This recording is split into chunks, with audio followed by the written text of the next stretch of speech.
Before the first man took a breath, before the stars were hung in the vast expanse of the heavens, there was a war. A war not of flesh and blood, but of power, pride, and betrayal. At the heart of it stood one being, the most radiant, the most gifted, the most beloved of all creation. His name was Lucifer, the morning star.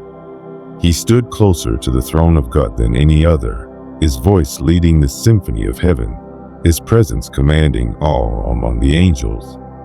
But something dark stirred within him, an ember of pride that would soon ignite into an inferno of rebellion. He would not be satisfied as a servant, not even in heaven. He craved more. He longed to rise above even the Almighty.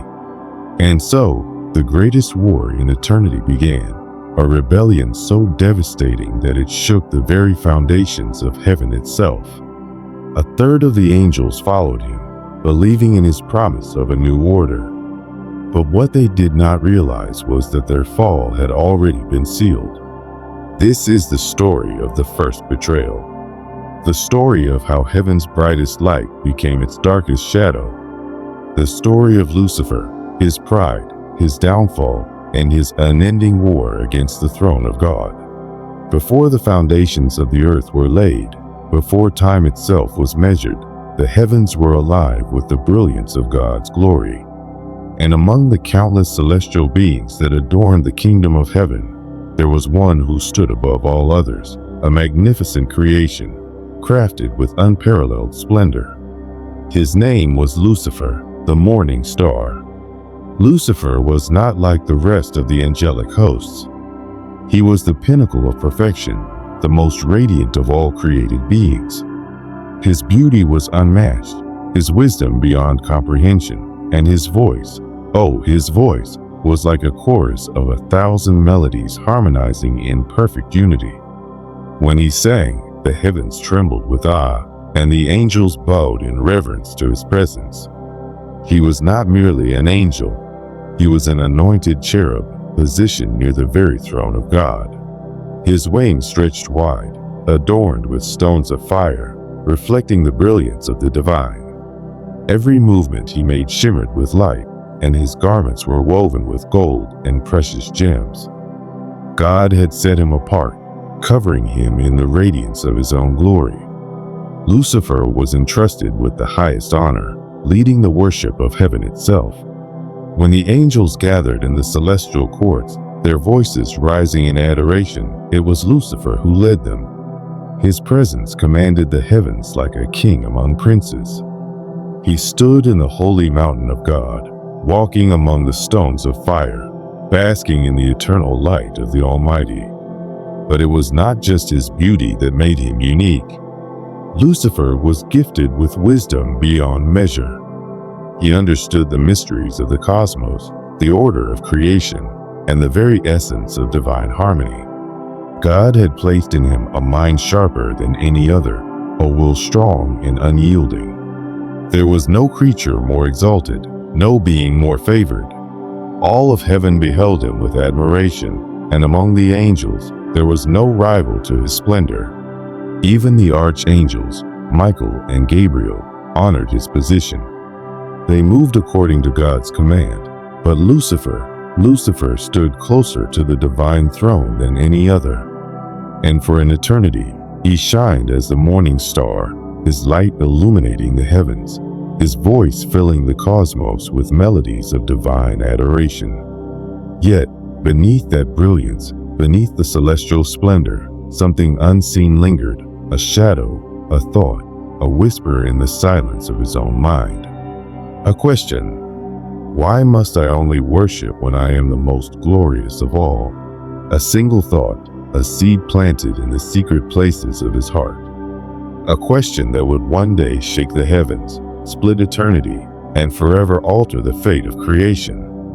But for now, the morning star continued to shine, unaware of the darkness growing within him. It was a thought that had never been spoken, never been considered by any creature before. Until now, worship had been pure, flowing effortlessly from every being toward God, the source of all life. But Lucifer had begun to gaze upon himself, his own splendor, his own power, his own perfection. And in his reflection, he found something that he had never considered before: himself. No other angel could compare to him. The very stones of fire upon which he walked reflected his majesty. The other cherubim bowed when he passed. The seraphim lifted their voices in harmony with his own. Even the archangels honored his position. He was exalted above them all. At first, the thought remained in the quiet places of his mind, a passing curiosity, an unanswered question. But over time, it grew. It deepened. It whispered to him in the stillness, "Is it right that I should serve?" The thought was intoxicating. It was unlike anything he had ever known, like a song that only he could hear. It was not yet rebellion, not yet treachery, only a longing, a desire to be more. And the more he pondered it, the more it took shape, curling like smoke around his soul. Still, heaven moved as it always had. The angelic hosts continued their worship. The stars still sang in their celestial chorus. God still reigned in sovereign power. But within Lucifer, the first shadow had been born. One day, as he stood near the throne, watching the worship rise like incense before the Almighty, he felt something strange. A bitterness. A deep, aching hunger for something beyond his station. Why must all worship flow in only one direction? For the first time, he hesitated to bow. For the first time, he questioned. He did not speak it aloud, for even then, he knew it was forbidden.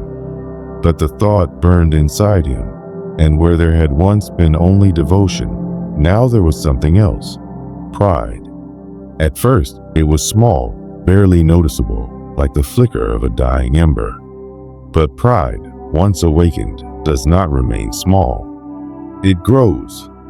It demands. It consumes. Lucifer began to see himself in a new light, not just as the highest of angels, not just as a servant of the Most High, but as a being worthy of adoration. Was he not the most beautiful? Was he not the wisest? Did he not shine like a god among the celestial host? And slowly, the perfect harmony of heaven became discordant to his ears. The worship that once filled him with joy now felt like chains. The throne he once adored now seemed like an obstacle, and the God he had once loved above all now stood in the place he desired. Lucifer did not yet know it, but the moment pride was born within him, his fate had already been sealed. A war had begun within his soul. The morning star was still shining, but darkness had taken root, and soon the heavens would tremble. Something had shifted in the heavens, a division unseen to the naked eye, yet profound enough to shake the eternal order. Whispers moved among the angels, subtle at first, questions that had never been asked, thoughts that had never been spoken. And at the center of it all was Lucifer, once the greatest among them, now the first to turn his heart away from the throne of God. The angels who listened did not immediately turn from their Creator. Many were troubled, uncertain. But Lucifer was persuasive, and beauty often hides deception. He spoke of a new order, one where angels would no longer be mere servants, but rulers of their own destiny. He spoke of freedom, a word never before considered among the hosts of heaven. Some rejected his words, horrified at the thought. But others began to believe. As time passed, how long? No one knows. The rift widened. What had begun as whispers in the shadows became open defiance. The loyalty of heaven's armies was no longer absolute. Lucifer had gathered to himself a host, an army of angels who now saw him as a king rather than a servant. And then came the moment that would change eternity. Lucifer made his move. No longer satisfied with whispers, no longer content with subtle rebellion, he rose up against the throne of God. With him stood a third of heaven's angels, once faithful, now deceived. They had chosen war over worship, ambition over adoration. But rebellion cannot stand before righteousness. Heaven was not unprepared. Michael, the archangel, stood in defiance of Lucifer. With the voice of a warrior, he called forth the angels who remained loyal to God. They were mightier, fierce in their devotion, unwavering in their allegiance to the Most High. Then the heavens erupted in war. Lightning clashed against lightning.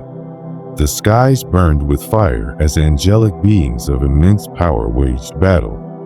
The very foundations of heaven shook with their conflict. Swords of light clashed in violent fury. Wings of fire and smoke filled the heavens. Lucifer fought with all the brilliance and power he possessed, but he was not God. He had once been the highest of angels, but he was still created, not sovereign, not omnipotent. He had measured himself against the Almighty, but the battle had already been decided before it even began. Michael and his angels prevailed. Lucifer, the once radiant morning star, fell like a dying sun, cast down by the very power he had sought to overthrow. His voice, once the leader of worship, became a cry of rage as he and his followers were thrown from heaven, expelled, banished, their rebellion crushed. Revelation 12:7-9 records the moment. And there was war in heaven. Michael and his angels fought against the dragon, and the dragon fought and his angels, and prevailed not. Neither was their place found any more in heaven. And the great dragon was cast out, that old serpent, called the devil and Satan, which deceiveth the whole world. He was cast out into the earth, and his angels were cast out with him. The heavens rejoiced. The rebellion was over, but the story was far from finished. For Lucifer, now called Satan, had not been destroyed. He had only been cast down. And the war that had begun in heaven would now continue on the earth. The heavens had been cleansed. The rebellion was crushed. Lucifer and his followers had been cast down from their lofty places, their radiant splendor dimmed by the weight of their own pride. No longer was he the morning star, the bearer of light. He had become something far more sinister. He had become Satan, the adversary, the accuser, the great deceiver. As he fell, the celestial realms trembled, and the earth, still in its infancy, bore witness to his descent. The prophet Isaiah captured this moment with piercing clarity. How art thou fallen from heaven, O Lucifer, son of the morning? How art thou cut down to the ground, which didst weaken the nations? For thou hast said in thine heart, I will ascend into heaven, I will exalt my throne above the stars of God. I will be like the Most High. Yet thou shalt be brought down to hell, to the sides of the pit. Isaiah 14:12-15. Lucifer had sought to rise above the throne of God, yet now he plummeted toward his ultimate humiliation. The very angels who had once revered him now saw his disgrace. His brilliance, once unmatched, was now marred by the darkness of his own sin. He was no longer counted among the sons of God, but had become the first and greatest enemy of heaven. Yet Satan's fall was not just a punishment, it was a beginning. The war that had started in heaven had not ended, it had merely shifted battlegrounds. For though he had been cast down to the earth, his pride remained unbroken. His thirst for power, his desire to corrupt, his hunger for vengeance, these burned brighter than ever before. If he could not rule in heaven, then he would rule on earth. And so, he set his sights on creation itself. When God formed the world, it was perfect, untouched by sin, a masterpiece of divine craftsmanship. But Satan lurked, watching. He saw the creatures that filled the land and sea, and then he saw them, the pinnacle of God's creation, the ones formed in his image. Mankind. Adam and Eve walked in perfect communion with God. They knew no shame, no fear, no sin. They were given dominion over the earth, entrusted with the beauty of Eden. But there was one command, one boundary that they were not to cross. In the center of the garden stood the tree of the knowledge of good and evil, and God had warned them, "Thou shalt not eat of it, for in the day that thou eatest thereof, thou shalt surely die." Genesis 2:17. To Satan, this was an opportunity. If he could not overthrow God's throne, then he would defile God's creation. If he could not sit above the Most High, then he would drag his beloved creation into rebellion. Disguising himself as a serpent, Satan entered the garden. His tongue, once used for songs of worship, now dripped with deceit. He approached Eve, not with threats, but with the same cunning words that had swayed the angels in heaven. "Yea, hath God said, Ye shall not eat of every tree of the garden?" Genesis 3:1. Doubt. The same weapon he had wielded before, now used against mankind. He twisted the truth, planted the seed of discontent. Why should they not eat? Were they not worthy of wisdom? Were they not meant for greatness? Eve hesitated, but the serpent pressed on.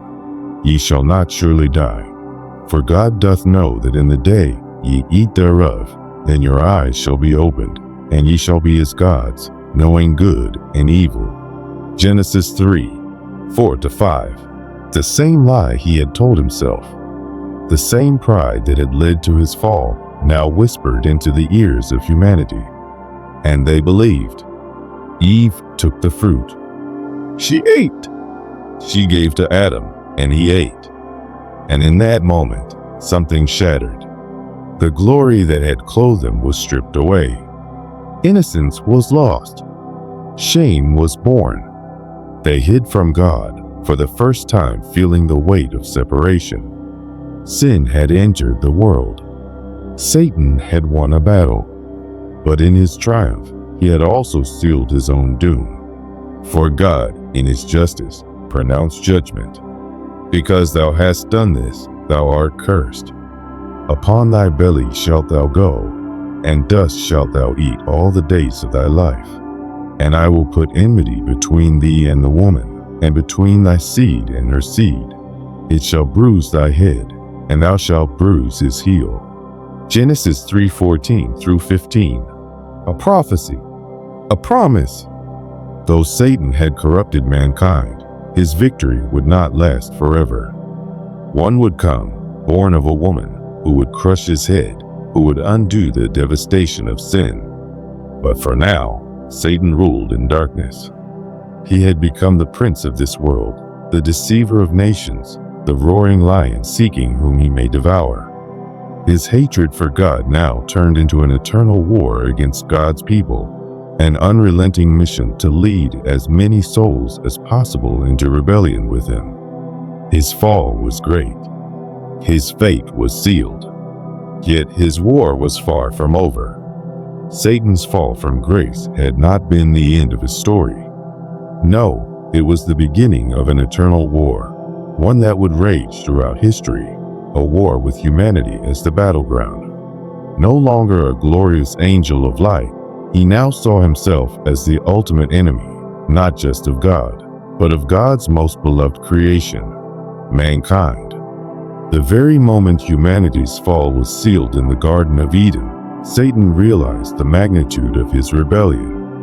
He had led a third of the angels to their destruction in a failed coup against the Most High. But now, his real war began. God had given the earth to mankind, and that irked Satan to his core. He had lost heaven, but now he would try to take the hearts and souls of God's creation, the very people who were made in the image of God. Satan's strategy was simple, but effective, to turn God's image bearers against their Creator. From the very first moment after their fall, he knew that the seed of destruction had been planted. Humanity's relationship with God was now tainted, corrupted by sin. But Satan, like a vengeful beast, did not stop there. The temptation he had sown in Eden had not only separated Adam and Eve from God, but had set the stage for generations of strife. The first child born to them, Cain, would be the first to feel the weight of his hatred. Satan stirred up jealousy in Cain's heart, whispering that God favored Abel's sacrifice over his own. Anger burned in Cain, and in a brutal act of violence, he murdered his brother Abel. The first act of murder was a direct result of Satan's influence, a manifestation of his hatred for humanity. Satan had caused the first division between brothers, and this would be just the beginning. From there, Satan's reign of corruption spread across the earth. Every act of sin, every violent conquest, every moment of rebellion against God's commands fed into his dark agenda. With every fallen heart, he gained ground. His hatred deepened, and his tactics became more sophisticated. He sought to corrupt the very hearts of men, turning them from righteousness and leading them to destruction. In the days of Noah, Satan attempted to pervert God's creation once more. The earth had become filled with violence, and wickedness abounded. Satan saw the corruption of mankind as his victory, but even then, he had underestimated the power of God's mercy. God, grieved by the state of the world, chose Noah, a righteous man, to preserve the seed of humanity. Yet, Satan's hatred was relentless, and in the generations following Noah, he continued to sow the seeds of rebellion. The Tower of Babel was one such moment where mankind sought to make a name for themselves, defying God's intention for them to spread across the earth. Satan stirred the people's pride, pushing them to build a tower that reached the heavens, in direct opposition to God's will. Once again, Satan sought to undermine God's plan for humanity. But Satan did not only turn the hearts of people away from God through pride and violence. He also planted seeds of idolatry and false worship. Throughout history, Satan has always been at the forefront of leading people astray with false gods and deception. In the Old Testament, Israel, the nation set apart for God's glory, became the target of his hatred. Through idols, false prophets, and the influence of surrounding nations, Satan worked tirelessly to pull them away from the living God. Even in the midst of God's covenant with his people, Satan sowed rebellion and idolatry. As time passed, Satan's hate for humanity manifested in many forms. He sought to destroy the very identity of God's chosen people, Israel. He led kings and nations to try and wipe them out, such as when Pharaoh pursued the Israelites in the wilderness, or when nations like Assyria and Babylon rose up to conquer Israel. In the heart of every attack, Satan sought to destroy the lineage through which God would one day send the Savior. But Satan was not only after the physical destruction of mankind. He sought to destroy their spiritual relationship with God. He used every method in his arsenal: temptation, deception, hatred, division, and destruction, to keep mankind enslaved to sin just as he had fallen. His ultimate goal was clear: to ensure that no soul would know the redemption of God. Yet, in the midst of Satan's rage, God remained sovereign. His plan of redemption was unfolding, and Satan, though victorious in his many battles, would ultimately find himself defeated. God's promise was clear. No matter how far Satan pushed mankind into sin, the seed of the woman would come to crush him. Thus, the war continued. A war between light and darkness, between life and death, between God and Satan. And in the end, Satan's hatred would not prevail, for God's love would prove stronger and his victory certain. The story of Lucifer's fall from grace and his subsequent war against humanity is not just an ancient tale.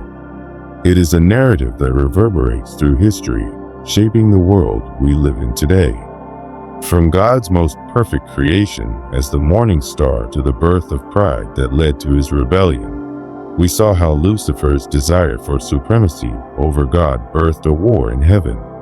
His great fall from the heights of glory to the depths of darkness turned him into Satan, the accuser and adversary. In his relentless pursuit of destruction, Satan sought to corrupt humanity, leading them into sin, violence, and idolatry. In this narrative, we are reminded that the war did not end with Lucifer's fall. It continues to this day. Satan's hatred for humanity remains undying, and his efforts to keep us separated from God persist.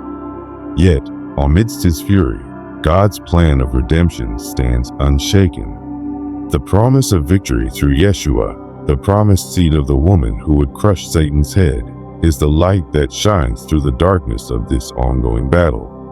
As we reflect on this eternal struggle, we must remember that the truth of the gospel offers us hope and redemption. No matter how far we may fall, God's love reaches out to us, offering restoration. Satan's reign will one day be over, and we will reign with Christ forever in a new heaven and earth, free from the war that has plagued creation for so long.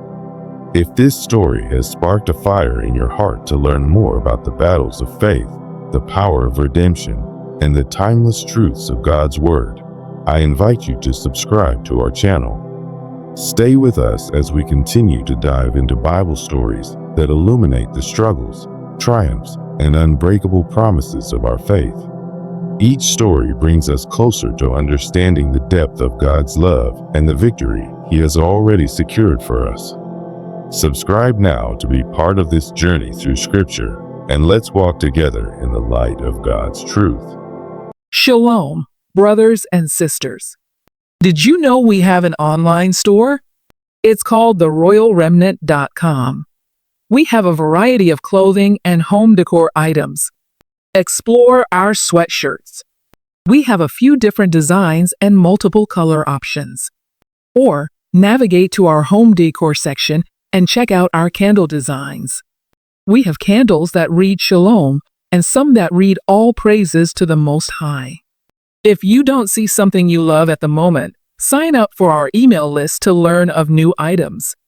Grab your free Bible story coloring pages, and your email will be added to our list. Thank you for your support. It encourages us to keep making content and merchandise to boldly share our faith. Shalom.